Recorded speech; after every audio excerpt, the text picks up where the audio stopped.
lunch hari ni 1 sendok nasi, gulai lemak putih udang dengan suun, daun selasih and sambal tempoyak.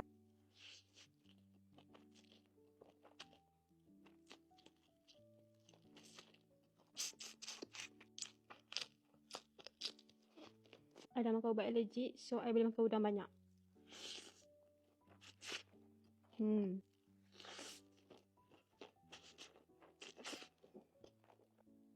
Sedap weh daun selasih.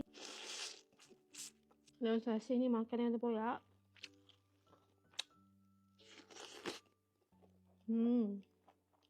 Semalam I makan budu kan. I rasa budu sedap. Tapi bila I makan tempoyak hari ni, I rasa macam sedap-sedap budu, sedap lagi sambal tempoyak.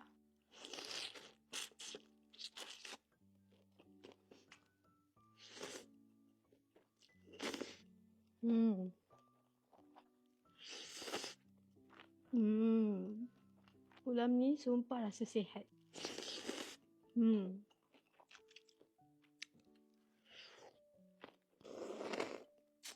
Habis.